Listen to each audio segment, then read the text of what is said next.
നമസ്കാരം. ആദ്യം നോക്കാം പ്രധാന വാർത്തകൾ.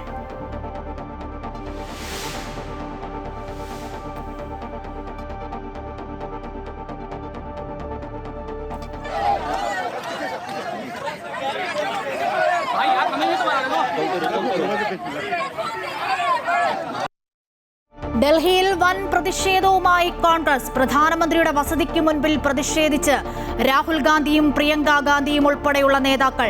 CJP പ്രവർത്തകർക്കെതിരായ പോലീസ് അതിക്രമത്തിൽ പ്രതിഷേധം. VD സതീഷിനും DK ശിവകുമാറും സമരമുഖത്ത്. സോനം വാങ്ചുക്കിനെ സ്വകാര്യ ആശുപത്രിയിലേക്ക് മാറ്റാൻ ഡൽഹി ഹൈക്കോടതിയുടെ അനുമതി. PSC പരീക്ഷാ ക്രമക്കേടിൽ അന്വേഷണം ഊർജിതമാക്കി ക്രൈംബ്രാഞ്ച്. കൂടുതൽ പരീക്ഷകളിൽ ക്രമക്കേട് നടന്നിട്ടുണ്ടോ എന്ന് പരിശോധിക്കുന്നു. PSCക്കെതിരെ വീണ്ടും വിവരാവകാശ കമ്മീഷൻ. ഉത്തരവ് നടപ്പാക്കാതെ ഉദ്യോഗസ്ഥർ ഒത്തുകളിക്കുന്നുവെന്നും നടപടി വേണമെന്നും ആവശ്യം. കേരള വഖഫ് ബോർഡിന്റെ പ്രവർത്തനത്തിൽ നിയന്ത്രണം ഏർപ്പെടുത്തിയ ഹൈക്കോടതി വിധിയിൽ ഇടപെട്ട് സുപ്രീം കോടതി. സെക്രട്ടറി അഡ്മിനിസ്ട്രേറ്ററായി നിയോഗിച്ച നടപടി റദ്ദാക്കി. തീരുമാനങ്ങൾ എടുക്കാൻ ബോർഡിന് ഹൈക്കോടതിയുടെ മുൻകൂർ അനുമതി വേണമെന്ന നിർദ്ദേശം നിലനിൽക്കും. പ്രതീക്ഷിച്ച വിധിയെന്ന് ബോർഡ് ചെയർമാൻ KS ഹംസ. ഉത്തരവ് സർക്കാരിന് തിരിച്ചടിയല്ലെന്ന് മന്ത്രി N ഷംസുദ്ദീൻ.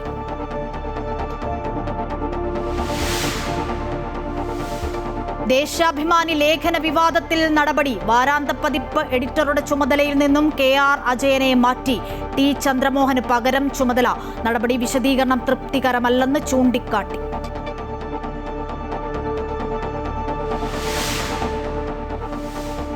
പാലാ നഗരസഭാ ഭരണം UDFന് നഷ്ടമായി. ഇടതുമുന്നണി കൊണ്ടുവന്ന അവിശ്വാസം പാസായി. ഹാജരായ 17 പേരും പ്രമേയത്തെ അനുകൂലിച്ചു. വോട്ട് ചെയ്തവരിൽ വിപ്പ് ലംഘിച്ചെത്തിയ 4 കോൺഗ്രസ് കൗൺസിലർമാരും. പുറത്തായത് രാജ്യത്തെ ഏറ്റവും പ്രായം കുറഞ്ഞ ചെയർപേഴ്സൺ. കേന്ദ്ര സർക്കാരിനെതിരെ ഡൽഹിയിൽ അപ്രതീക്ഷിത പ്രതിഷേധവുമായി കോൺഗ്രസ്. പ്രതിപക്ഷ നേതാവ് രാഹുൽ ഗാന്ധി, കോൺഗ്രസ് അധ്യക്ഷൻ മല്ലികാർജ്ജുൻ ഖർഗെ തുടങ്ങിയവരുടെ നേതൃത്വത്തിൽ പ്രധാനമന്ത്രിയുടെ വസതിയിലേക്ക് മാർച്ച് നടത്തി. പ്രിയങ്ക ഗാന്ധി, KC വേണുഗോപാൽ, മുഖ്യമന്ത്രി VD സതീഷ് അടക്കമുള്ളവർ പ്രതിഷേധത്തിൽ പങ്കെടുക്കുന്നുണ്ട്. കൊടിക്കുന്നിൽ സുരേഷ് ഉൾപ്പെടെയുള്ള ചില MPമാരെ പോലീസ് ബലം പ്രയോഗിച്ച് നീക്കി. അതീവ സുരക്ഷാ മേഖലയിൽ പ്രതിഷേധം ആരംഭിച്ചതോടെ കേന്ദ്രമന്ത്രി ജിതേന്ദ്ര സിംഗ് സമരവേദിയിലെത്തി. രാഹുൽ ഗാന്ധിയുമായി ചർച്ച നടത്തി.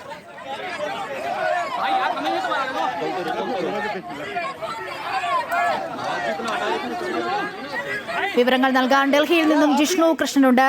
ജിഷ്ണു, നമ്മൾ ഇന്ന് കണ്ടത് രാജ്യ തലസ്ഥാനം സ്തംഭിക്കുന്ന കാഴ്ചയാണ്. പ്രക്ഷുബ്ധമാണല്ലോ രാജ്യ തലസ്ഥാനം. കോൺഗ്രസ് സമരവേദിയിലേക്ക് എത്തുന്നു. പ്രത്യേകിച്ചും CJPയെ പിന്തുണയ്ക്കുന്നുണ്ട് കോൺഗ്രസ് എന്നുള്ളതാണ്. പ്രധാനമന്ത്രിയുടെ വസതിക്ക് മുൻപിൽ പ്രതിഷേധവുമായി കോൺഗ്രസ് MPമാർ, രാഹുൽ ഗാന്ധി, പ്രിയങ്ക ഗാന്ധി അടക്കമുള്ള നേതാക്കൾ എത്തുന്നു. ഒപ്പം കേരളത്തിന്റെ മുഖ്യമന്ത്രിയായ VD സതീഷിനുണ്ട്. VD സതീഷിനും ഈ സമരത്തെ അനുകൂലിച്ച് രംഗത്തുണ്ട് എന്നുള്ളതാണ്. MPമാർ അടക്കം പോലീസ് കസ്റ്റഡിയിലായിട്ടുണ്ട്. നിലവിലെ സാഹചര്യം എന്താണ്? മറ്റു വിവരങ്ങൾ കൂടി. അശ്വതി, പ്രതിഷേധത്താൽ പ്രക്ഷുബ്ധമാണ് രാജ്യ തലസ്ഥാനം. ഏറ്റവും ഒടുവിൽ കോൺഗ്രസ് നേരിട്ട് ഇത്തരത്തിൽ പ്രത്യക്ഷ സമരത്തിലേക്ക് ഇറങ്ങിയിരിക്കുകയാണ്. പ്രധാനമന്ത്രി നരേന്ദ്രമോദിയുടെ വസതിയിലേക്കാണ്. രാജ്യ തലസ്ഥാനത്ത് പാർലമെന്റ് ഉൾപ്പെടെയുള്ള തന്ത്രപ്രധാന മേഖലകളുണ്ട്. അതോടൊപ്പം തന്നെ സുരക്ഷ നൽകുന്ന ഒരു പ്രദേശമാണ് ശബൻലോക് കല്യാൺ മാർഗിലെ പ്രധാനമന്ത്രി നരേന്ദ്രമോദിയുടെ വസതി. ആ വസതിക്ക് മുൻപിലേക്കാണ് പ്രതിപക്ഷ നേതാവ് രാഹുൽ, കോൺഗ്രസ് അധ്യക്ഷൻ മല്ലികാർജ്ജുൻ ഖാർഗെ ഉൾപ്പെടെയുള്ളവരുടെ നേതൃത്വത്തിൽ കോൺഗ്രസ് പ്രതിഷേധവുമായി എത്തിയിട്ടുള്ളത്. വലിയ പ്രതിഷേധം എന്ന് തന്നെ വേണം വിശേഷിപ്പിക്കാൻ. ആദ്യഘട്ടത്തിൽ MPമാരെ പിടിച്ചു നിൽക്കാൻ പോലീസ് ശ്രമിച്ചു. കൊടിക്കുന്നിൽ സുരേഷ് ഉൾപ്പെടെ ചില MPമാരെ പോലീസ് ബലം പ്രയോഗിച്ച് നീക്കി. എന്നാൽ അതിനപ്പുറത്തേക്ക് MPമാരെ പിടിച്ചു നീക്കാൻ സാധിക്കാത്ത അവസ്ഥയിലാണ് പോലീസ് ഉള്ളത്. കാരണം രാഹുലും പ്രിയങ്കയും ഉൾപ്പെടെയുള്ള നേതാക്കൾ സുരക്ഷ നൽകുന്ന ഉദ്യോഗസ്ഥരാണ്, അല്ലെങ്കിൽ സുരക്ഷാ ഉദ്യോഗസ്ഥരുടെ അകമ്പടിയോടുകൂടി തന്നെയാണ് ഈ പ്രതിഷേധത്തിലും പങ്കെടുക്കുന്നത്. അത്തരത്തിൽ പ്രത്യേക സുരക്ഷ നൽകുന്ന നേതാക്കളെ ഏത് രീതിയിൽ കൈകാര്യം ചെയ്യണമെന്ന വലിയ ആശങ്ക ഡൽഹി പോലീസിനുണ്ട്. അതുകൊണ്ട് ഉന്നത ഉദ്യോഗസ്ഥർ സ്ഥലത്തേക്ക് എത്തിയിട്ടുണ്ടെന്നാണ് മനസ്സിലാക്കുന്നത്. സമരം തുടങ്ങിയ ഘട്ടത്തിൽ കേന്ദ്രമന്ത്രി ജിതേന്ദ്ര സിംഗ് ഈ സമരവേദിയിലേക്ക് എത്തി രാഹുലുമായി ചർച്ച നടത്തിയെങ്കിൽ പോലും അതിൽ യാതൊരു തരത്തിലും ഒരു അനുനയ നീക്കത്തിലേക്ക് എത്താൻ സാധിച്ചില്ല. പ്രധാനമന്ത്രിയുടെ വസതിക്ക് മുൻപിലെ സമരം അവസാനിപ്പിക്കണം എന്നുള്ളൊരു ആവശ്യമായിരുന്നു കേന്ദ്ര സർക്കാരിന്റെ ഭാഗത്തുനിന്ന് ജിതേന്ദ്ര സിംഗ് രാഹുൽ ഗാന്ധിയെ അറിയിച്ചതെങ്കിൽ പോലും അതിനോട് വഴങ്ങാനോ ആ ഒരു അനുനയ നീക്ക ചർച്ചയോട് പ്രതികരിക്കാനോ രാഹുലും കോൺഗ്രസ് നേതാക്കളും തയ്യാറായിട്ടില്ല. അതുകൊണ്ട് ഇപ്പോഴും പ്രധാനമന്ത്രിയുടെ വസതിക്ക് മുൻപിൽ കോൺഗ്രസിന്റെ പ്രതിഷേധം തുടരുകയാണ്. ഉന്നത പോലീസ് ഉദ്യോഗസ്ഥർ സ്ഥലത്തേക്ക് എത്തിയിട്ടുണ്ട്. രാഹുൽ ഗാന്ധി കൂടാതെ പ്രിയങ്ക ഗാന്ധി, KC വേണുഗോപാൽ, മറ്റ് മുതിർന്ന MP-മാർ, കോൺഗ്രസിന്റെ മുഖ്യമന്ത്രിമാർ VD സതീശനുണ്ട്, കൂടാതെ DK ശിവകുമാർ ഉൾപ്പെടെയുള്ള കോൺഗ്രസ് മുഖ്യമന്ത്രിമാരുമെല്ലാം തന്നെ ഈ പ്രതിഷേധ വേദിയിലേക്ക് എത്തിയിട്ടുണ്ട്. ഒന്ന്, ഈ ജന്തർ മന്ദിറിൽ നടന്ന സമരത്തിനെതിരെ കഴിഞ്ഞ ദിവസം ഡൽഹി പോലീസ് നടത്തിയിട്ടുള്ള ലാത്തിചാർജ് ഉൾപ്പെടെയുള്ള വിഷയങ്ങൾ, ആ വിഷയത്തിൽ ആഭ്യന്തരമന്ത്രി അമിത്ഷാ മറുപടി പറയണം. കാരണം ഡൽഹി പോലീസ് ആഭ്യന്തര മന്ത്രാലയത്തിന് കീഴിലാണ്. കൂടാതെ വിദ്യാഭ്യാസ മേഖലയിൽ നടന്നിട്ടുള്ള പ്രശ്നങ്ങളെ കുറിച്ച് പാർലമെന്റിനകത്ത് ചർച്ച ചെയ്യണമെന്നും പ്രധാനമന്ത്രി നരേന്ദ്രമോദി നേരിട്ട് ഇതിന് മറുപടി പറയണമെന്നും ധർമ്മേന്ദ്ര പ്രധാൻ വിദ്യാഭ്യാസ മന്ത്രി രാജിവെക്കണമെന്നുമാണ് കോൺഗ്രസ് ആവശ്യപ്പെടുന്നത്. അത്തരത്തിൽ വലിയ പ്രതിഷേധത്താൽ പ്രക്ഷുബ്ധമാണ് രാജ്യതലസ്ഥാനം. നേരത്തെ ജന്തർ മന്ദിറിൽ ഇപ്പോഴും ഈ കോക്രോച്ച് ജനതാ പാർട്ടി സമരം തുടരുകയാണ്. അവരെ സമരവേദിയെല്ലാം കഴിഞ്ഞ ദിവസം പോലീസ് പൊളിച്ചു നീക്കിയിരുന്നെങ്കിലും അങ്ങോട്ടേക്ക് വീണ്ടും അഭിജിത് ദീപ്കയുടെ നേതൃത്വത്തിൽ കോക്രോച്ച് ജനതാ പാർട്ടി എത്തുകയും ആ സമരം ജന്തർ മന്ദിറിൽ പുരോഗമിക്കുമ്പോഴാണ് അതിന് പിന്തുണ പ്രഖ്യാപിച്ചുകൊണ്ട് ഇത്തരത്തിൽ രാഹുൽ ഗാന്ധിയും MP-മാരും പ്രധാനപ്പെട്ട കോൺഗ്രസ് നേതാക്കളുമെല്ലാം തന്നെ പ്രധാനമന്ത്രി നരേന്ദ്രമോദിയുടെ വസതിക്ക് മുൻപിലേക്ക് മാർച്ചുമായി എത്തുകയും അവിടെ ഇപ്പോൾ തുടരുകയും ചെയ്യുന്നത്. ചില MP-മാരെ ഇപ്പോൾ പോലീസ് ബലം പ്രയോഗിച്ച് നീക്കിയിട്ടുണ്ട്. അശ്വതി. ശരി, ജിഷ്ണു സൂചിപ്പിച്ച പോലെ തന്നെ കേന്ദ്ര സർക്കാരിനെതിരെ ഡൽഹിയിൽ വലിയ പ്രതിഷേധമാണ് കോൺഗ്രസ് ഉയർത്തുന്നത്. പ്രതിപക്ഷ നേതാവ് രാഹുൽ ഗാന്ധി, ഒപ്പം കോൺഗ്രസ് അധ്യക്ഷൻ മല്ലികാർജ്ജുൻ ഖർഗെ തുടങ്ങിയവരുടെ നേതൃത്വത്തിൽ പ്രധാനമന്ത്രിയുടെ വസതിയിലേക്ക് മാർച്ച് നടത്തിയിരിക്കുകയാണ്. മാർച്ച് അല്ലെങ്കിൽ സമരം ഇപ്പോഴും തുടരുകയാണ്. അവിടെ നമ്മൾ നേരത്തെ ദൃശ്യങ്ങളിൽ കണ്ട പോലെ തന്നെ DK ശിവകുമാർ, ഒപ്പം VD സതീശന്, പ്രിയങ്ക ഗാന്ധി, രാഹുൽ ഗാന്ധി അടക്കമുള്ള നേതാക്കളൊക്കെ അവിടെ പ്രതിഷേധത്തിൽ പങ്കെടുക്കുന്നുണ്ട്. ഇപ്പോഴും പ്രധാനമന്ത്രിയുടെ വസതിക്ക് മുൻപിൽ പ്രതിഷേധം തുടരുകയാണ്. വിവരങ്ങളാണ് ജിഷ്ണു കൃഷ്ണൻ ഡൽഹിയിൽ നിന്നും നൽകിയത്. ഇപ്പോൾ ആലപ്പുഴയിൽ VS അനുസ്മരണ പരിപാടി നടക്കുകയാണ്. അവിടെ ഇപ്പോൾ CPM സംസ്ഥാന സെക്രട്ടറി MV ഗോവിന്ദൻ സംസാരിക്കുന്നു. അതിലേക്ക്. അവിടെയാണ് മനുഷ്യന് നിൽക്കാൻ ഒരിടം കിട്ടിയത്. മനുഷ്യന് നിൽക്കാൻ ഒരിടം കിട്ടിയാലാണ് തൻ്റെ ഇടിയാവുക, തൻ്റെ ഇടം. ആ ഒരു തൻ്റെ ഇടി ജനതയെ സൃഷ്ടിക്കാനായത് ഈ 57-ലെ അവസരം ഉപയോഗിച്ചുകൊണ്ടാണ്. ഇങ്ങനെ കേരളത്തെ ഒരു പുതിയ തലത്തിലേക്ക് ഉയർത്തിക്കൊണ്ടുവരുന്ന പ്രത്യയശാസ്ത്രപരമായ കാഴ്ചപ്പാട് ഈ കേരളം കമ്മ്യൂണിസ്റ്റ് പ്രസ്ഥാനത്തിൻ്റെ ഭാഗമായി ലോകത്തിന് നൽകിയ സംഭാവനകളിൽ പ്രധാനമായിട്ടുള്ള ഒന്നായിട്ട് കാണാനുണ്ട്. അതിനുശേഷം 67 അധികാരത്തിൽ വന്നപ്പോൾ EMSന്റെ ഗവൺമെൻറ് തന്നെ കൃഷിഭൂമി കൃഷിക്കാരന് എന്ന മുദ്രാവാക്യം, ഭൂപ്രഭുത്വം അവസാനിപ്പിക്കുന്ന മുദ്രാവാക്യം ഇവിടെ നടപ്പിലാക്കി. ആ കൃഷിഭൂമി കൃഷിക്കാരന് എന്ന നിയമം നടപ്പിലാക്കുന്നതിന് വേണ്ടിയുള്ള ശ്രമത്തിൽ നിയമം പാസ്സാക്കിയത് കൊണ്ട് മാത്രം നടക്കില്ല, നടപ്പിലാക്കുന്നതിന് വേണ്ടിയിട്ടാണ് ഈ ആലപ്പുഴയിൽ 1969 ഡിസംബർ മാസം 14-ാം തീയതി 5 ലക്ഷത്തിലധികം വരുന്ന മനുഷ്യരെ, ജനസാഗരത്തെ സൃഷ്ടിച്ചുകൊണ്ട് അതിന് നേതൃത്വം കൊടുത്ത സഖാവ് VS ആണ് ആ ഉജ്ജ്വലമായിട്ടുള്ള സമ്മേളനത്തിന്. 5 ലക്ഷം ആളുകൾ പങ്കെടുത്ത സമ്മേളനമാണ് ഇവിടെ അറുവാട് മൈതാനത്തിൽ. ആ സമ്മേളനത്തിൽ വെച്ച് സഖാവ് AKG ആണ് അന്ന് ഒരു കാര്യം ഉറപ്പായിട്ട് പറഞ്ഞത്. കാർഷിക ഭൂപരിഷ്കരണ ഭേദഗതി നിയമം എന്ന് പറഞ്ഞാൽ ജന്മിത്വം അവസാനിപ്പിക്കുന്ന നിയമം പാസ്സാക്കി. അത് പ്രസിഡന്റിന് അയച്ചിരിക്കുകയാണ്, നിയമമായിട്ട് വരണം. പാസ്സാക്കിയത് 1969 ഒക്ടോബർ 14-ന്. സമ്മേളനം നടക്കുന്നത് ഡിസംബർ 14-ന്. ആ ഡിസംബർ 14-ാം തീയതി സഖാവ് AKG പറയുകയാണ് ഇവിടെ ഈ ആലപ്പുഴയിൽ. AKG പറഞ്ഞത് വളരെ ഹ്രസ്വമാണ്, വലിയ ദീർഘപ്രസംഗമല്ല. AKG പറഞ്ഞു, കാർഷിക ഭൂപരിഷ്കരണ ഭേദഗതി നിയമം പാസ്സാക്കിയിരിക്കുന്നു. അപ്പോഴേക്ക് നമ്മുടെ ഗവൺമെൻറ് മാറി പുതിയ ഗവൺമെൻറ് അധികാരത്തിൽ വന്ന സമയമാണ്.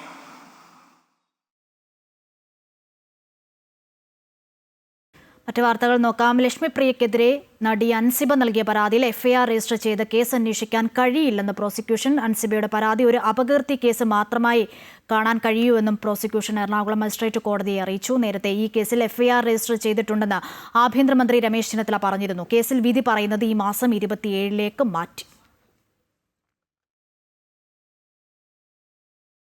ദേശാഭിമാനി ലേഖന വിവാദത്തിൽ നടപടി. വാരാന്ത പതിപ്പ് എഡിറ്ററുടെ ചുമതലയിൽ നിന്നും KR അജയനെ മാറ്റി. T ചന്ദ്രമോഹനാണ് പകരം ചുമതല. KR അജയനെതിരെ കൂടുതൽ നടപടി ഉണ്ടാകുമെന്നും സൂചനയുണ്ട്.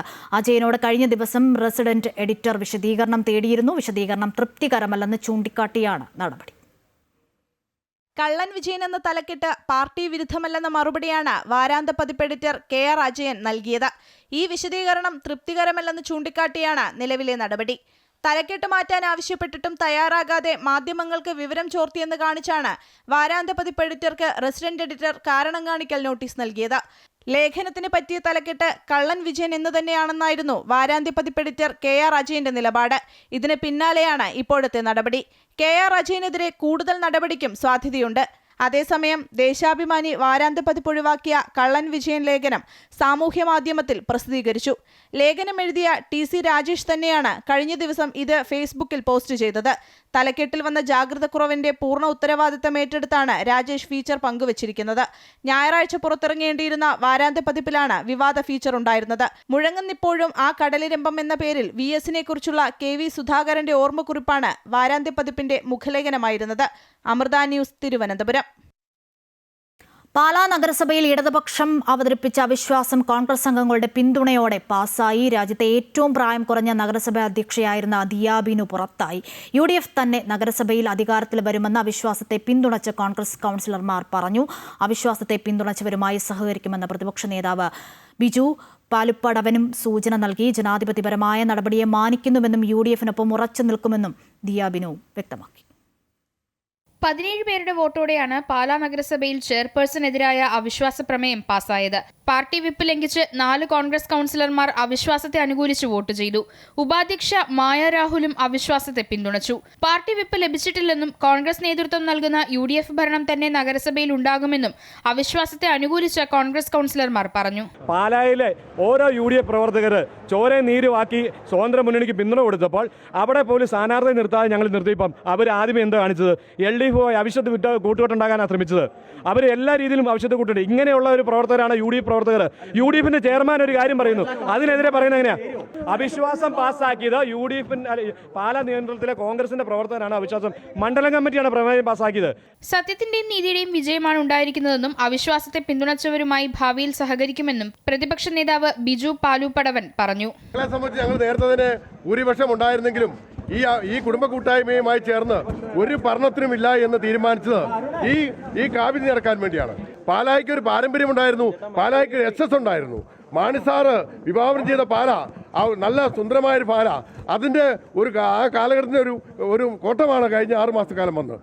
ജനാധിപത്യപരമായ നടപടിയെ മാനിക്കുന്നുവെന്ന് പുറത്തായ ചെയർപേഴ്സൺ ദിയ ബിനു പ്രതികരിച്ചു. എന്നും UDF തീരുമാനത്തിനൊപ്പമാണ് നിലകൊണ്ടിട്ടുള്ളത്. അത് തുടരുമെന്നും ദിയ വ്യക്തമാക്കി. നേതൃത്വം എപ്പോഴും ഞങ്ങളെ സപ്പോർട്ട് ചെയ്തിട്ടുണ്ട്, അല്ലെങ്കിൽ UDF-ന്റെ ബാക്കിംഗ് എപ്പോഴും എനിക്ക് കിട്ടിയിട്ടുണ്ട്. ഞാൻ എന്താ പറയുക, കൗൺസിലറായിട്ട് വന്ന ചെയർപേഴ്സൺ ഒരു വലിയ ഭാഗ്യം ലഭിച്ച ഒരാളാണ്. എനിക്ക് അവസരം ഉണ്ടാക്കി തന്നതും UDF ആണ്, അല്ലെങ്കിൽ കോൺഗ്രസ് നേതൃത്വമാണ്. അപ്പോൾ ആ ഒരു എന്താ പറയുക കടപ്പാട് എനിക്ക് എപ്പോഴും അവരോട് കാണും. UDF-ന്റെ തീരുമാനത്തിനെതിരായ കോൺഗ്രസ് കൗൺസിലർമാരുടെ നടപടിക്കെതിരെ കോൺഗ്രസ് പാർട്ടി തന്നെ നടപടി സ്വീകരിക്കുമെന്ന് പ്രതീക്ഷിക്കുന്നതായി സ്വതന്ത്ര കൂട്ടായ്മ അംഗം ബിനു പുളിക്കക്കണ്ടം പറഞ്ഞു. ആരാധനായ മുഖ്യമന്ത്രിയുടെയോ ആഭ്യന്തരമന്ത്രിയുടെയും ഒക്കെ ഉൾപ്പെടെയുള്ള നിർദ്ദേശമനുസരിച്ചാണ് വിപ്പ് നൽകിയതും അതിന് വിരുദ്ധമായിട്ട് പ്രവർത്തിക്കുന്നവരാണ് വിമതര്. അപ്പോൾ തീർച്ചയായും നടപടികളിലേക്ക് പോകുമെന്ന് തന്നെയാണ് നമ്മൾ കരുതുന്നത്. സ്വതന്ത്ര കൂട്ടായ്മയോടുള്ള ഇടതുപക്ഷത്തിന്റെയും കോൺഗ്രസിലെ ചില കൗൺസിലർമാരുടെയും എതിർപ്പ് ഒന്നിച്ചപ്പോൾ രാജ്യത്തെ ഏറ്റവും പ്രായം കുറഞ്ഞ ചെയർപേഴ്സണായിരുന്ന ദിയ ബിനു പുറത്തായി. നഗരസഭാ ഭരണത്തിന്റെ ഭാവി ആലോചിച്ച് തീരുമാനിക്കുമെന്നാണ് LDF-ഉം UDF-ഉം വിമതരും പറയുന്നത്. അമൃത ന്യൂസ്, കോട്ടയം. കേരള വഖഫ് ബോർഡിന്റെ പ്രവർത്തനങ്ങളിൽ നിയന്ത്രണം ഏർപ്പെടുത്തിയ ഹൈക്കോടതി വിധിയിൽ സുപ്രീം കോടതിയുടെ ഇടപെടൽ. സർക്കാർ ജോയിന്റ് സെക്രട്ടറിയുടെ മേൽനോട്ടത്തിലായിരിക്കും വഖഫ് ബോർഡ് പ്രവർത്തനമെന്ന ഭാഗം സുപ്രീം കോടതി റദ്ദാക്കി. പ്രധാനപ്പെട്ട തീരുമാനങ്ങൾ എടുക്കാൻ ബോർഡിന് ഹൈക്കോടതിയുടെ മുൻകൂർ അനുമതി വേണമെന്ന നിർദ്ദേശവും നിലനിൽക്കുമെന്നും സുപ്രീം കോടതി വ്യക്തമാക്കുന്നു. കേരള വഖഫ് ബോർഡിന്റെ പ്രവർത്തനങ്ങളിൽ നിയന്ത്രണം ഏർപ്പെടുത്തിയ ഹൈക്കോടതി വിധി ചോദ്യം ചെയ്തുകൊണ്ട് ബോർഡ് നൽകിയ ഹർജി പരിഗണിച്ചാണ് സുപ്രീം കോടതിയുടെ ഇടപെടൽ. വഖഫ് കാര്യങ്ങൾ കൈകാര്യം ചെയ്യുന്ന ജോയിന്റ് സെക്രട്ടറിയെ അഡ്മിനിസ്ട്രേറ്ററായി നിയോഗിച്ച നടപടി റദ്ദാക്കി. ഹൈക്കോടതിയുടെ മേൽനോട്ടത്തിൽ പ്രവർത്തിക്കുന്ന ബോർഡിന് മറ്റൊരു മേൽനോട്ടം ആവശ്യമില്ലെന്ന് നിരീക്ഷിച്ചുകൊണ്ടാണ് ചീഫ് ജസ്റ്റിസ് സൂര്യകാന്ത് അധ്യക്ഷനായ ബെഞ്ചിന്റെ തീരുമാനം. എന്നാൽ ഹൈക്കോടതി വിധി പൂർണ്ണമായും റദ്ദാക്കണമെന്ന വഖഫ് ബോർഡിന്റെയും ബോർഡംഗം ഒമർ ഫൈസിയുടെയും ആവശ്യം സുപ്രീം കോടതി അംഗീകരിച്ചില്ല. പ്രധാനപ്പെട്ട തീരുമാനങ്ങൾ എടുക്കാൻ ബോർഡിന് ഹൈക്കോടതിയുടെ മുൻകൂർ അനുമതി വേണമെന്ന നിർദ്ദേശം നിലനിൽക്കുമെന്നും കോടതി വ്യക്തമാക്കി.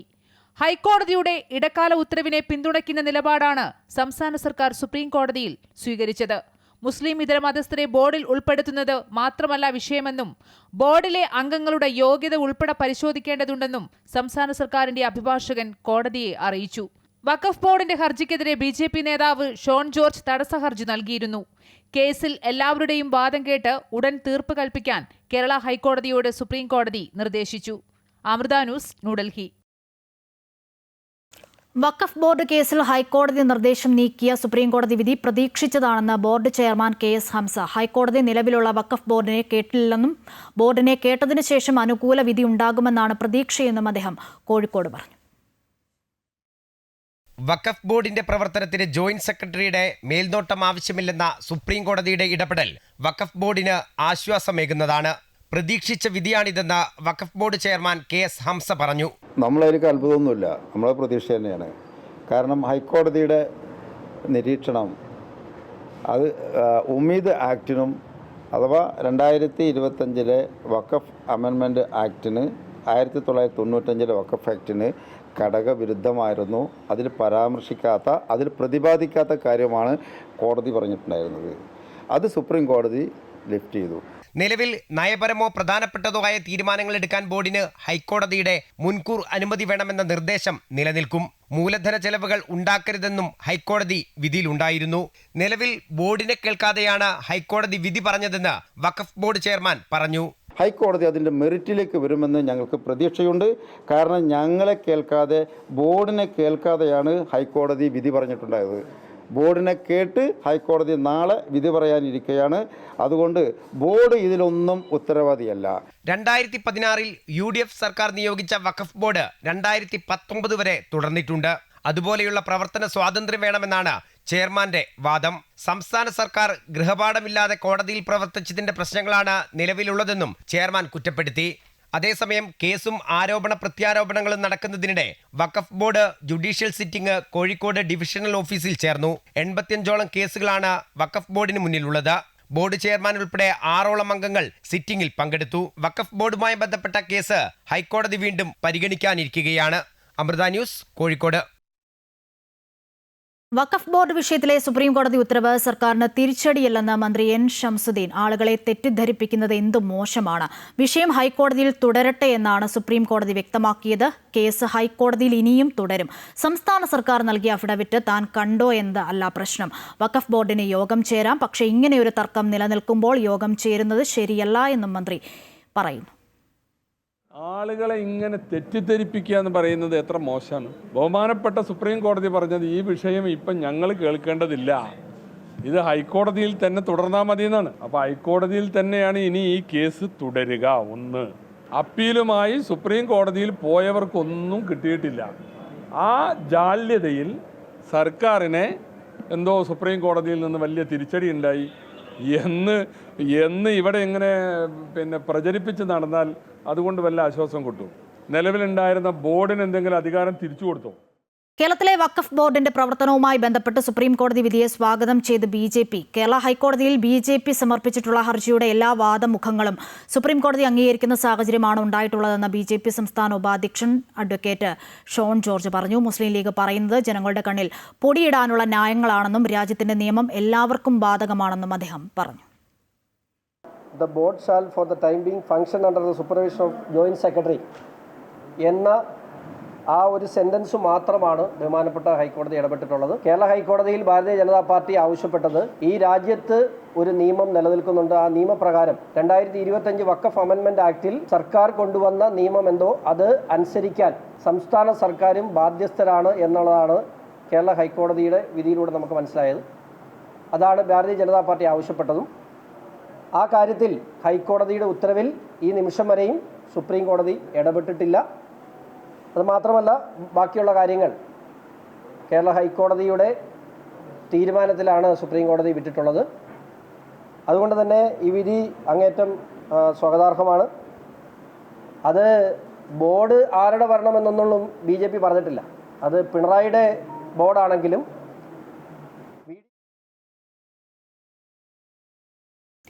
വഖഫ് ബോർഡ് വിഷയത്തിൽ സുപ്രീം കോടതിയിൽ ഇന്ന് കേരളം എടുത്ത നിലപാട് ഗൗരവതരമെന്ന് മുൻ മന്ത്രി P രാജീവ്. അമുസ്ലിങ്ങളെ ഉൾപ്പെടുത്തുന്നത് എതിർക്കുന്നില്ല എന്നാണ് സർക്കാർ കോടതിയെ അറിയിച്ചത്. എന്നിട്ടും വകുപ്പ് മന്ത്രി പറയുന്നത് അമുസ്ലിങ്ങളെ ഉൾപ്പെടുത്താമെന്ന് പറഞ്ഞിട്ടില്ല എന്നാണെന്നും P രാജീവ് പറഞ്ഞു. BJPക്ക് സമാനമായ നിലപാടാണ് വഖഫ് ബോർഡ് നിയമനത്തിൽ സർക്കാർ സ്വീകരിക്കുന്നതെന്നും P രാജീവ് പറയുന്നു. കേരളത്തിന് വേണ്ടിയുള്ള സീനിയർ പ്ലീഡർ, സീനിയർ അഭിഭാഷകൻ സുപ്രീം കോടതിയിൽ വ്യക്തമാക്കി. കേരളത്തിന്റെ സ്റ്റാൻഡിംഗ് കൗൺസിൽ അത് ഒന്നുകൂടി എടുത്ത് ഞങ്ങൾ അണ്ടർടേക്കിംഗ് കൊടുത്തിട്ടുണ്ടെന്ന് ആവർത്തിച്ച് പറയുന്നതും ഈ വെബ് സ്ക്രീനിൽ നിങ്ങൾക്ക് കേൾക്കാൻ കഴിയും. അപ്പോൾ അതോടുകൂടി വളരെ വ്യക്തമായി നോൺ മുസ്ലിംസിനെ ഇനിയിപ്പോൾ BJPയുടെ ഓഫീസിൽ നിന്ന് ലിസ്റ്റ് കിട്ടേണ്ട താമസം ഉണ്ടാവുള്ളായിരിക്കും അത് വയ്ക്കാനായിട്ട്. ബാക്കിയെല്ലാം റെഡിയായിട്ടിരിക്കുന്നു എന്നാണ് കാണുന്നത്. ആലപ്പുഴ വലിയ ചുടുകാടിൽ VS അനുസ്മരണം നടക്കുകയാണ്. ഇപ്പോൾ പ്രതിപക്ഷ നേതാവ് പിണറായി വിജയൻ സംസാരിക്കുന്നു. അതിലേക്ക് പലർക്കും ഉണ്ടായിട്ടുള്ളത്. കാരണം അത്ര കണ്ട്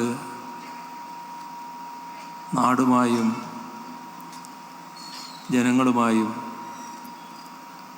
ഇഴുകിച്ചേർന്നായിരുന്നു ആ ജീവിതം. അതുകൊണ്ട് തന്നെ കടന്നു വരുന്ന ഓരോ ഘട്ടത്തിലും VSനെ ഓർക്കുന്ന നില പലരിലും ഉണ്ടായിരുന്നു. ഇവിടെ VSൻ്റെ ബാല്യകാലത്തെക്കുറിച്ചും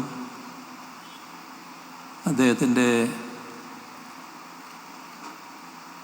സംഘാടന മികവിനെക്കുറിച്ചുമൊക്കെ വിശദമായി തന്നെ പറഞ്ഞു കഴിഞ്ഞിട്ടുണ്ട്. വീണ്ടും ഞാൻ അതിലേക്ക് പോകുന്നില്ല. അവിഭക്ത കമ്മ്യൂണിസ്റ്റ് പാർട്ടിയുടെ അന്നത്തെ സംസ്ഥാന സെക്രട്ടേറിയറ്റിൽ ആലപ്പുഴയിൽ നിന്നുള്ള അംഗമായിരുന്നു VS. ആ രീതിയിൽ നേരത്തെ മുതൽക്ക് തന്നെ നേതൃതലത്തിൽ ഉയരാനും അംഗീകാരം നേടാനും VSന് കഴിഞ്ഞിരുന്നു. അതിൻ്റെ അടിസ്ഥാനം അദ്ദേഹം നടത്തിയ പ്രവർത്തനം തന്നെയാണ്. ജനങ്ങൾക്ക് വേണ്ടി, അധ്വാനിക്കുന്ന വർഗത്തിനു വേണ്ടി നടത്തിയിട്ടുള്ള പോരാട്ടങ്ങളും പ്രക്ഷോഭങ്ങളും, അതിലൂടെയാണ് വൻ അംഗീകാരത്തിലേക്ക് സഖാവ് ഉയരുന്നത്. പാർട്ടിയുടെ സന്നിഗ്ധ ഘട്ടങ്ങളിലെല്ലാം കൃത്യമായ പങ്കുവഹിക്കാൻ അദ്ദേഹത്തിന് കഴിഞ്ഞിരുന്നു. 1957 കേരളത്തിൽ ഗവൺമെൻറ് രൂപം കൊള്ളുകയും പാർലമെൻ്ററി ജനാധിപത്യം അനുസരിച്ച് കമ്മ്യൂണിസ്റ്റ് പാർട്ടി അധികാരത്തിൽ വരികയും ഒക്കെ സംഭവിച്ചപ്പോൾ ഇതേ മാർഗത്തിൽ തന്നെ കാര്യങ്ങളിനി മുന്നോട്ട് കൊണ്ടുപോകാൻ കഴിയില്ലേ എന്ന ചിന്ത വലിയ തോതിൽ തന്നെ ഉയർന്നു വരികയുണ്ടായി. ആ കാലം സോവിയറ്റ് യൂണിയൻ കരുത്തോടെ നിൽക്കുന്ന കാലവുമാണ്. അതിൻ്റെ ഭാഗമായുള്ള വലിയ തോതിലുള്ള റിവിഷനിസ്റ്റ് ചിന്താഗതികൾ വൻതോതിൽ ശക്തിപ്പെട്ടു. ഇന്ത്യയിലെ പാർട്ടി അതിൻ്റെ ഭാഗമായുള്ള പ്രയാസങ്ങൾ സഹിക്കേണ്ടി വന്ന പാർട്ടിയാണ്. ആ ഘട്ടത്തിൽ ഉറച്ച വിപ്ലവകരമായ നിലപാട് സ്വീകരിച്ച് റിവിഷനിസ്റ്റ് ചിന്താഗതിക്ക് അടിപ്പെട്ടാൽ പാർട്ടി പൂർണ്ണമായും തകർന്നു പോകാനിടയുണ്ട് എന്ന ധാരണയോടെ കമ്മ്യൂണിസ്റ്റ് പ്രസ്ഥാനത്തെ സംരക്ഷിക്കുന്നതിനായി ശക്തമായ നിലപാട് അന്നത്തെ അവിഭക്ത കമ്മ്യൂണിസ്റ്റ് പാർട്ടിയുടെ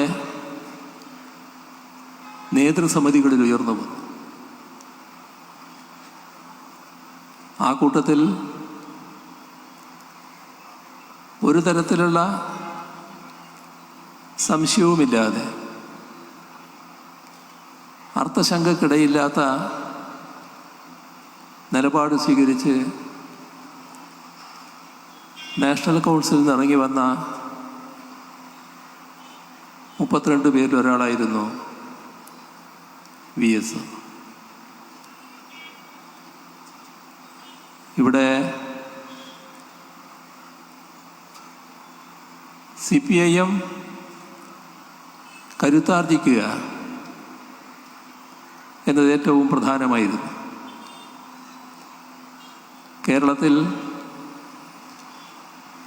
CPIMനെ കരുത്തുറ്റ രീതിയിൽ ജനപിന്തുണയുള്ളൊരു പ്രസ്ഥാനമാക്കി തീർക്കുന്നതിന് വൻതോതിലുള്ള രാഷ്ട്രീയ സംവാദങ്ങൾ ആ കാലത്ത് കേരളത്തിൽ നടന്നിരുന്നു. അതിൽ സുപ്രധാനമായ പങ്ക് VSനും വഹിക്കാൻ കഴിഞ്ഞിരുന്നു. ആലപ്പുഴയിലെ നേതൃനിരയിൽ നല്ലൊരു ഭാഗം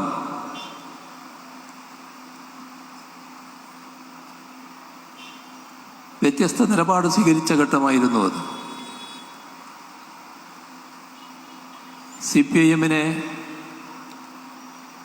പിളർപ്പന്മാരുടെ പാർട്ടി എന്നായിരുന്നു ആക്ഷേപിച്ചിരുന്നത്. അതിനെല്ലാം നേരിട്ട് CPIM കരുത്തുറ്റ ഭൂജന പ്രസ്ഥാനമാക്കി മാറ്റുന്നതിന്, പോർലേൽക്കാതെ നിലനിർത്തുന്നതിന് അനിതരസാധാരണമായ നേതൃത്വമായിരുന്നു VS ആ കാലത്ത് നൽകിയിരുന്നത്. നിരവധി പോരാട്ടങ്ങൾ, നിരവധി പ്രക്ഷോഭങ്ങൾ എല്ലാം VSൻ്റേതായി പ്രത്യേകം അടയാളപ്പെടുത്താനുണ്ട്.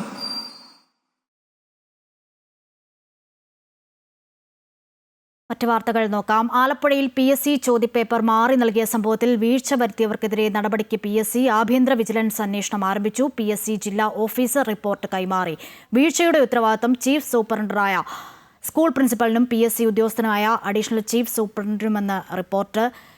LGS പ്രാഥമിക പരീക്ഷയുടെ ചോദ്യപേപ്പറാണ് ആലപ്പുഴ ലജ്നത്ത് സ്കൂളിൽ മാറി നൽകിയത്. ലജ്നത്ത് സ്കൂളിൽ പരീക്ഷകൾ ഇനി നടത്തില്ലെന്ന് PSC അറിയിച്ചു. ചോദ്യപേപ്പർ മാറി നൽകിയ ഉദ്യോഗാർത്ഥികൾക്കായി വീണ്ടും പരീക്ഷ നടത്തും. PSC പരീക്ഷാ ക്രമക്കേടിൽ അന്വേഷണം ഊർജിതമാക്കി ക്രൈംബ്രാഞ്ച് സംഘം. കൂടുതൽ പരീക്ഷകളിൽ ക്രമക്കേട് നടന്നിട്ടുണ്ടോ എന്ന് പരിശോധിക്കും. ഉത്തരവ് നടപ്പിലാക്കാത്ത PSCക്കെതിരെ വീണ്ടും വിവരാവകാശ കമ്മീഷന് മുന്നിൽ പരാതി നൽകി. PSC പരീക്ഷാ ക്രമക്കേടിൽ അന്വേഷണം കൂടുതൽ തലത്തിലേക്ക് വ്യാപിപ്പിക്കാനൊരുങ്ങുകയാണ് ക്രൈംബ്രാഞ്ച് സംഘം. മറ്റു പരീക്ഷകളിലും ക്രമക്കേട് നടന്നിട്ടുണ്ടോ എന്നത് അന്വേഷിക്കും. ആസൂത്രണ ബോർഡിലെ നിയമനങ്ങളുമായി ബന്ധപ്പെട്ട രേഖകൾ SITക്ക് PSC കൈമാറിയിരുന്നു. എന്നാൽ വിവരാവകാശ കമ്മീഷന്റെ ഉത്തരവ് പ്രകാരം ഈ രേഖകൾ ഉദ്യോഗാർത്ഥികൾക്ക് PSC കൈമാറിയിട്ടില്ല. ഒരു റാങ്ക് പട്ടിക കൂടി വരാനിരിക്കെ ഈ ഘട്ടത്തിൽ കൈമാറാനാകില്ല എന്നാണ് അപേക്ഷകർക്ക് നൽകിയ മറുപടി. ഉത്തരവ് നടപ്പാക്കാതെ PSC ഒത്തുകളിക്കുകയാണെന്ന് ആരോപിച്ച് ഉദ്യോഗാർത്ഥികൾ വീണ്ടും രംഗത്തു വന്നു. വിവരാവകാശ കമ്മീഷന് പരാതിയും നൽകിയിട്ടുണ്ട്. ഉദ്യോഗസ്ഥർക്കെതിരെ നടപടി വേണമെന്നാണ് ആവശ്യം. അതേസമയം വിവരാവകാശ കമ്മീഷന്റെ ഉത്തരവിനെതിരെ ഹൈക്കോടതിയെ സമീപിക്കുമെന്നായിരുന്നു PSC നേരത്തെ വ്യക്തമാക്കിയിരുന്നത്. അമൃത ന്യൂസ്, തിരുവനന്തപുരം. കഴിഞ്ഞ സർക്കാരിന്റെ കാലത്തെ അവസാന ഗഡു പഞ്ചായത്തുകൾക്ക് LDF സർക്കാർ നൽകിയില്ലെന്ന് റവന്യൂ മന്ത്രി AP അനിൽകുമാർ. ഫണ്ട് കൊടുക്കാതെ പഞ്ചായത്തുകളുടെ പ്രവർത്തനം മുടക്കിയത് LDF സർക്കാരാണെന്നും എന്നിട്ടാണ് MP രാജേഷ് UDFനെ വിമർശിക്കാൻ എത്തുന്നതെന്നും അനിൽകുമാർ പറഞ്ഞു. കഴിഞ്ഞ ഗവൺമെന്റ് ഇറങ്ങിപ്പോകുന്നത് തദ്ദേശ സ്വയംഭരണ സ്ഥാപനങ്ങൾക്ക് കൊടുക്കേണ്ട മൂന്നാമത്തെ ഗഡു കൊടുക്കാതെയാണ് ഇറങ്ങിപ്പോയത്. എന്നിട്ടാണ് ഇപ്പോൾ ശ്രീ രാജേഷ് UDFനെ വിമർശിക്കുന്നത്. അതുകൊണ്ടാണ് ഞാൻ പറഞ്ഞത് അദ്ദേഹത്തിന് അതിനൊക്കെ ഉള്ള ഒരു അർഹതയും യോഗ്യതയൊക്കെ ഉണ്ട് എന്നുള്ളത് ബോധ്യമാണല്ലോ. അപ്പോൾ അതുകൊണ്ട് അത്രേ അതിനെക്കുറിച്ച് പറയുന്നുള്ളൂ. അല്ല, ഞങ്ങൾ വന്ന് 2 മാസം പൂർത്തീകരിക്കുന്നു. 18 പൂർത്തീകരിച്ച് ഞങ്ങൾ തദ്ദേശ സ്വയംഭരണ സ്ഥാപനങ്ങൾക്കുള്ള ഫണ്ട് കൊടുക്കാനുള്ള എല്ലാ നടപടിയും ഞാൻ മനസ്സിലാക്കുന്ന 1ാം ഘട്ടം കൊടുത്തു എന്നുള്ളതാണ്.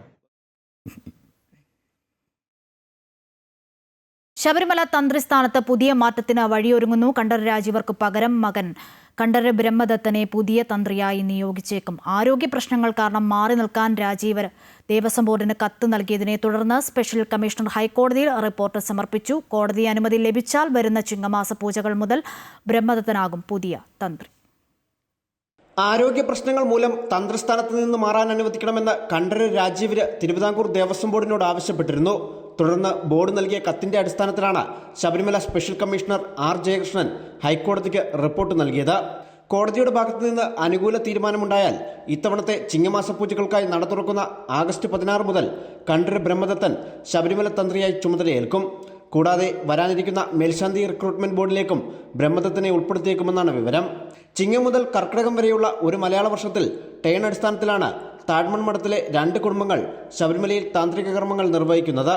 നിലവിൽ മുതിർന്ന തന്ത്രി കണ്ഠരര് മോഹനരുടെ മകൻ കണ്ഠരര് മഹേഷ് മോഹനരാണ് തന്ത്രിസ്ഥാനത്തുള്ളത്. അദ്ദേഹത്തിന്റെ കാലാവധി ആഗസ്റ്റ് 2 നടക്കുന്ന നിറപുത്തരി പൂജകളോടെ പൂർത്തിയാകും.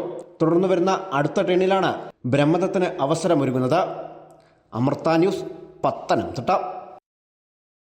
ശബരിമല റോഡുകളുടെ നവീകരണവുമായി ബന്ധപ്പെട്ട വീഴ്ച വരുത്തിയാൽ കർശന നടപടി ഉണ്ടാകുമെന്ന് പൊതുമരാമത്ത് മന്ത്രി PK ബഷീർ. ശബരിമല തീർത്ഥാടന കാല മുന്നൊരുക്കങ്ങൾ വിലയിരുത്താൻ പമ്പ ശ്രീരാമ സാകേതം ഹാളിൽ വിളിച്ചു ചേർത്ത അവലോകന യോഗത്തിൽ സംസാരിക്കുകയായിരുന്നു അദ്ദേഹം. ശബരിമല റോഡുകളുടെ പുനരുദ്ധാരണ ജോലികളിൽ സാവകാശമുണ്ടാകാൻ പാടില്ല. എഞ്ചിനീയർമാർ സൈറ്റുകളിൽ പോകാത്തതാണ് ഇപ്പോഴത്തെ പകുതി പ്രശ്നങ്ങൾക്കും കാരണം.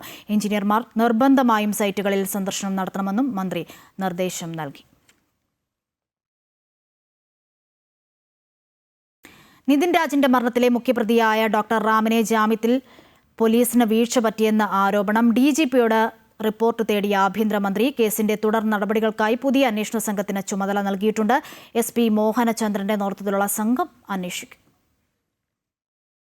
പോലീസിന് ഏറെ അവമതിപ്പുണ്ടാക്കിയ കേസിലാണ് ആഭ്യന്തരമന്ത്രിയുടെ ഇടപെടൽ ഉണ്ടായിരിക്കുന്നത്. കോളിളക്കമുണ്ടാക്കിയ കേസിലെ മുഖ്യപ്രതി 3 മാസത്തോളം ഒളിവിലായിരുന്നു. സുപ്രീംകോടതി മുൻകൂർ ജാമ്യാപേക്ഷ നിരസിച്ചതിനെ തുടർന്നാണ് അന്വേഷണ സംഘം ആന്ധ്ര, കർണാടക സംസ്ഥാനങ്ങളിൽ തെരച്ചിൽ നടത്തി ഡോക്ടർ റാമിനെ പിടികൂടിയത്. എന്നിട്ടും പ്രതിയെ കസ്റ്റഡിയിൽ വാങ്ങുന്നതിൽ പോലീസിന് വീഴ്ച പറ്റിയെന്നാണ് ആരോപണം. കോടതിയിൽ ഹാജരാക്കുമ്പോൾ കസ്റ്റഡി അപേക്ഷയ്ക്ക് വേണ്ടിയുള്ള നടപടികൾ കാര്യക്ഷമമാക്കിയിരുന്നില്ല. സുപ്രീംകോടതി നിർദ്ദേശിച്ചിട്ടുള്ള നടപടികളും പാലിച്ചില്ല. അത്യന്തം നാടകീയ സംഭവങ്ങളാണ് കഴിഞ്ഞ ദിവസം കോടതിയിൽ അരങ്ങേറിയത്. പ്രതിയെ രക്ഷിക്കാനായി അന്വേഷണ സംഘം ഒത്തുകളിച്ചുവെന്ന ആക്ഷേപം ശക്തമാണ്. പോലീസ് പ്രതിക്കൂട്ടിലായ സംഭവത്തിൽ ഇപ്പോൾ DGPയോട് ആഭ്യന്തരമന്ത്രി റിപ്പോർട്ട് തേടിയിരിക്കുകയാണ്. സാധാരണഗതിയിൽ പോലീസ് പ്രതിയെ അറസ്റ്റ് ചെയ്യുമ്പോൾ പാലിക്കേണ്ട എല്ലാ നിബന്ധനകളും സുപ്രീം കോടതി ഉത്തരവുകളുണ്ട്. അതിൻ്റെ അടിസ്ഥാനത്തിലാണ് ചെയ്യുന്നത്. ഈ കാര്യത്തിൽ എന്ത് സംഭവിച്ചു എന്നുള്ളത് ഞാൻ പരിശോധിച്ച് റിപ്പോർട്ട് നൽകാൻ ഉത്തരമേഖല IG വിമലാദിത്യയോട് ആവശ്യപ്പെട്ടു. ക്രൈംബ്രാഞ്ച് IG അജിത ബീഗത്തിന് അന്വേഷണത്തിന്റെ മേൽനോട്ട ചുമതല നൽകി. SP മോഹനചന്ദ്രന്റെ നേതൃത്വത്തിലുള്ള പുതിയ സംഘം കേസിന്റെ തുടർ നടപടികൾ നിർവഹിക്കും. ഡോക്ടർ റാമിന്റെ ജാമ്യം റദ്ദാക്കാനുള്ള നിയമ നടപടികളിലേക്ക് അന്വേഷണ സംഘം അതിവേഗത്തിൽ കടക്കുകയാണ്. പ്രതിയെ കസ്റ്റഡിയിൽ കിട്ടിയാൽ മാത്രമേ അന്വേഷണവുമായി മുന്നോട്ടു പോകാനാകുകയുള്ളൂ. അമൃത ന്യൂസ്, തിരുവനന്തപുരം. പത്തനംതിട്ട റാന്നിയിൽ 3 വയസ്സുകാരി വൈദ്യുതാഘാതമേറ്റു മരിച്ചു. റാന്നി വയലത്തല ബിനോയ് സാന്ദ്ര ദമ്പതികളുടെ മകൾ അവന്തികയാണ് മരിച്ചത്. സാന്ദ്രയുടെ വീട്ടിൽ വെച്ചാണ് അപകടമുണ്ടായത്. അബോധാവസ്ഥയിൽ കിടന്ന കുഞ്ഞിനെ വളരെ വേഗം താലൂക്ക് ആശുപത്രിയിൽ എത്തിച്ചുവെങ്കിലും ജീവൻ രക്ഷിക്കാനായില്ല.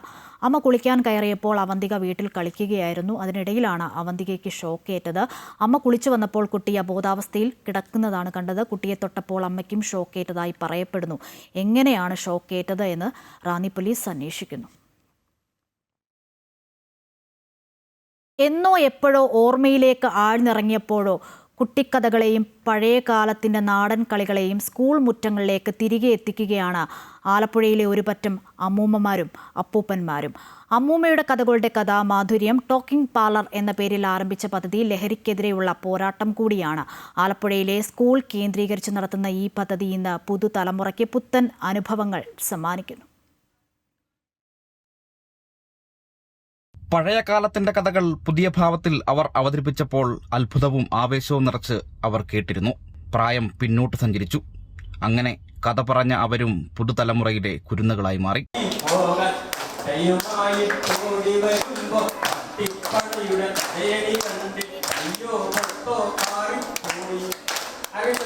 മുത്തശ്ശിക്കഥകൾ, പുരാണങ്ങൾ, ചരിത്രകഥകൾ, ബാലസാഹിത്യം, ചെറുകവിതകൾ തുടങ്ങി പുതുതലമുറ കേൾക്കാനിടയില്ലാത്ത പലതും പഴമ ചോരാതെ അവർ കുരുന്നുകൾക്ക് മുൻപിൽ തുറന്നുവച്ചു. രാമസ്വാമിക്ക് തോട്ടമുണ്ട് ആരടിപ്പൊക്കത്തില്, ആ തോട്ടത്തിൽ ഒരു പൂച്ചയുണ്ട് ആരടിപ്പൊക്കത്തില്.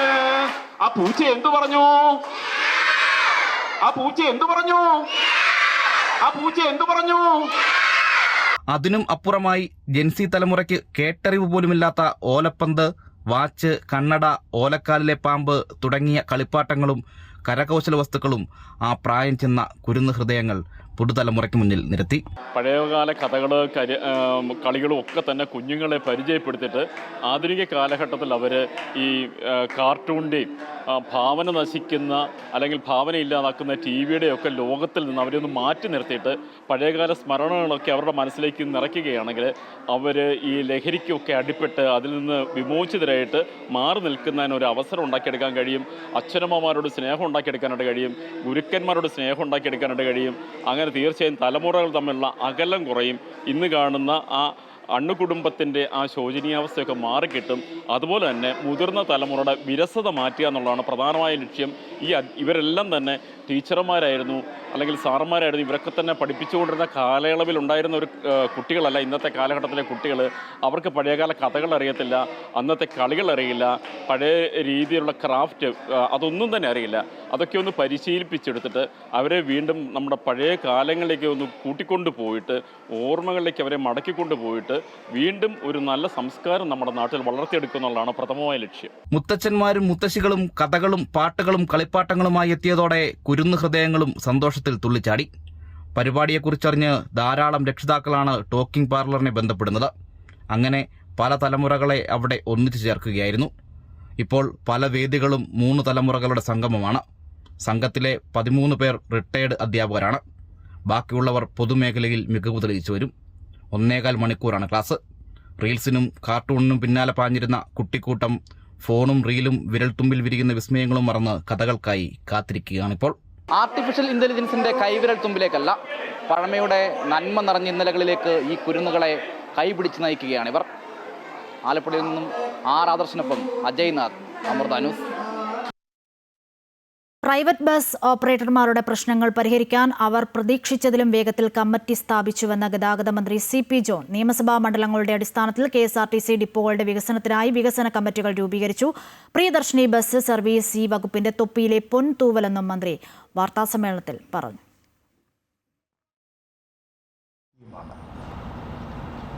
അത് വന്ന സമയത്ത് അതിൻ്റെ ഗൗരവം വേണ്ടത്ര ഞങ്ങൾക്കോ മാധ്യമങ്ങൾക്കോ ഒന്നും മനസ്സിലായില്ലെങ്കിലും അത് നടപ്പായതോടുകൂടി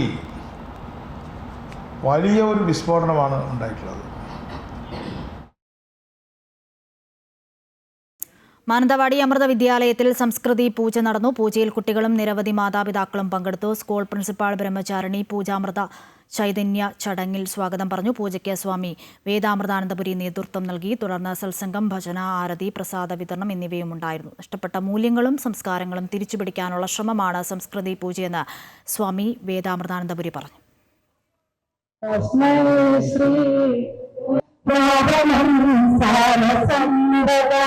നമ്മുടെ നഷ്ടപ്പെട്ട മൂല്യങ്ങളും സംസ്കാരവും തിരിച്ചുപിടിക്കാൻ വേണ്ടിയിട്ടുള്ള ഒരു ശ്രമമാണ് സംസ്കൃതി പൂജ. അതായത് ആചാര്യന്മാരെയും ഗുരുക്കന്മാരെയും മാതാപിതാക്കളെയൊക്കെ തന്നെ നമ്മൾ പൂജിക്കേണ്ടത്, അവരെ ആരാധിക്കേണ്ടത് നമ്മുടെ ഒരു മനുഷ്യധർമ്മമാണ്. ഇപ്പോൾ കുട്ടികൾക്ക് ആ ഒരു അന്തരീക്ഷം, ആ ഒരു മാനസികാവസ്ഥയിലേക്ക് നമ്മൾ ധാർമ്മിക മൂല്യങ്ങളിലേക്ക് കൊണ്ടുപോകാൻ വേണ്ടിയിട്ടാണ് ഈ പൂജ നടക്കുന്നത്. അച്ഛനെയോ അമ്മയോ ഇരുത്തിക്കൊണ്ട് തന്നെ കുട്ടികൾ അവർക്ക് വേണ്ട പൂജകളും ആ സ്നേഹം പ്രകടിപ്പിക്കലാണ്. മക്കളോടുള്ള നിർവ്യാജമായ സ്നേഹമാണ് പ്രകടിപ്പിക്കുന്നത്. അത് പ്രകടിപ്പിക്കേണ്ടത് തന്നെയാണ്. സംസ്കൃതി പൂജയും മാതൃ ഓപ്പറേഷൻ തൂഫാന് പൂർണ്ണ പിന്തുണയുമായി അർബൻ ഗ്രാമീൺ സൊസൈറ്റിയും രംഗത്ത്. UGS group managing director Ajith പാലാട്ടിനെ ആഭ്യന്തരമന്ത്രി രമേശ് ചെന്നിത്തല നേരിട്ടെത്തി തൂഫാൻ വാരിയർ ഔദ്യോഗിക ബാഡ്ജ് അണിയിച്ചു. യുവതലമുറയെ ലഹരിയിൽ നിന്നും രക്ഷിക്കാനുള്ള ആഭ്യന്തര വകുപ്പിന്റെ ദൗത്യത്തിൽ അർബൻ ഗ്രാമീൺ സൊസൈറ്റി സജീവ പങ്കാളികളാകുന്നത് ക്യാമ്പയിന് കോർപ്പറേറ്റ് സഹകരണ മേഖലകളിൽ നിന്നും ലഭിക്കുന്ന വലിയൊരു അംഗീകാരമാണ്. ഇതൊരു താൽക്കാലിക ക്യാമ്പയിൻ അല്ലെന്നും നിരന്തരമായ പ്രക്രിയയാണെന്നും സംസ്ഥാനത്തുടനീളം ഇത്തരത്തിൽ കൂടുതൽ തൂഫാൻ വാരിയറെ സൃഷ്ടിച്ച് മുന്നോട്ട് പോകുമെന്നും ആഭ്യന്തരമന്ത്രി രമേശ് ചെന്നിത്തല പറഞ്ഞു. UGSന്റെ 30ഓളം ശാഖകളിലെ 400ഓളം പ്രവർത്തകർ വരും ദിവസങ്ങളിൽ ലഹരിക്കെതിരെ കർമ്മരംഗത്തുണ്ടാകുമെന്ന് UGS group managing director Ajith Palat പറഞ്ഞു.